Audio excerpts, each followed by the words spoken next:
तर नमस्कार मित्रांनो, मी प्रथमेश आणि स्वागत आहे आपल्या यूट्यूब चॅनलमध्ये।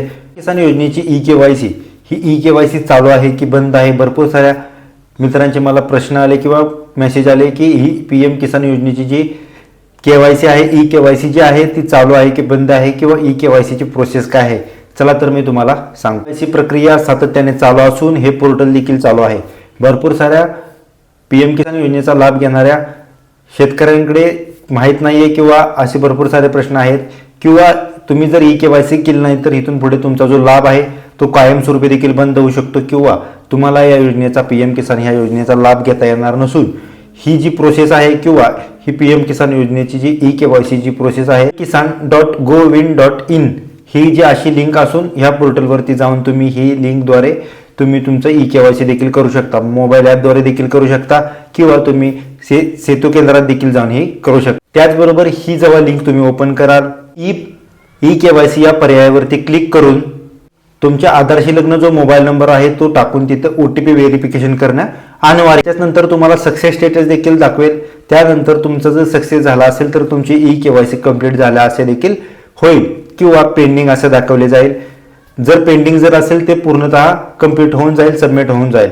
पण रिजेक्ट जर तुम्हाला आलं तर पुन्हा तुम्हाला हे करणं अनिवार्य आहे। यामध्ये तुम्हाला मोबाईल ॲपद्वारे देखील केवायसी करता येऊ शकते। तर चला तर मग जाणून घेऊया। ही जी लिंक आहे ओपन केली असता ऑथेंटिकेशन वरती जाऊन तुमचा चेहरा स्कॅन करणं, तुमचं फेस स्कॅन करणं गरजेचं असून OTP द्वारे किंवा फिंगरप्रिंट द्वारे देखील तुमची केवायसी कंप्लीट होऊ शकते। आणि पीएम किसान या योजनेची ई-केवायसीची लिंक अधिकृत लिंक तुम्हाला मी सांगितलीच आहे। अधिकृत लिंक आहे ती कोणती आहे pmkisan.go.in अशी ही लिंक असून तुम्ही या पोर्टलवरती जाऊन देखील करू शकता। मोबाईल ॲपद्वारे देखील करू शकता। त्याच्याच नंतर तुम्हाला ही केवायसी कंप्लीट स्टेटस किंवा पेंडिंग असे देखील दाखवले जाणार आहे। त्याचबरोबर तुम्हाला जर ही गोष्ट जर येत नसेल, जर तुम्हाला मोबाईल ॲपद्वारे ही केवायसी करता येत नसेल, अधिकृत वेबसाईटवर देखील चालू आहे किंवा तुम्ही सेतू केंद्रात देखील जाऊन ही केवायसी करू शकता। तर प्रतीक्षा न करता लवकरात लवकर जावा आणि तुमची ई-केवायसी करून घ्या।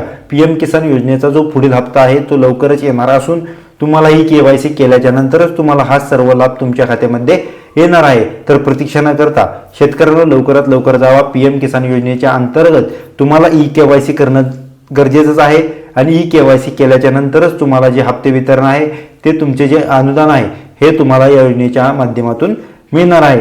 पण केवायसी सोबतच तुमचे बँक जे अकाउंट आहे म्हणजे आधारशी लग्न आपण मोबाईल नंबर जसं म्हणतो तसंच तुमच्या मोबाईल नंबरशी लिंक असणं बँक खाते देखील गरजेचं आहे। त्याच्याच नंतर जर तुमचे बँक खाते जर तुमच्या मोबाईल नंबरला रजिस्टर्ड नसेल तर तुम्हाला ह्याचा मेसेज देखील येणार नसून तुम्हाला ह्याची कोणतेही अपडेट येणार नाही किंवा हप्ते वितरण झाले किंवा तुमची ई-केवायसी कंप्लीट झाली किंवा या ई-केवायसीचा जो OTP आहे तो देखील तुम्हाला येणार नाही। त्यासाठी तुम्हाला जो तुमचा बँक खात्यामध्ये जो मोबाईल नंबर आहे त्याच द्वारे तुम्ही या सर्व गोष्टी करू शकता आणि त्याच्याच नंतर तुम्हाला हे हप्ते वितरण होणार असून हप्ते वितरणाचा OTP किंवा हप्ते वितरणाचा जो मेसेज असेल त्याचद्वारे तुम्हाला या सर्व गोष्टी समजणार असून तुम्हाला ही ई-केवायसी करणं अनिवार्य आहे।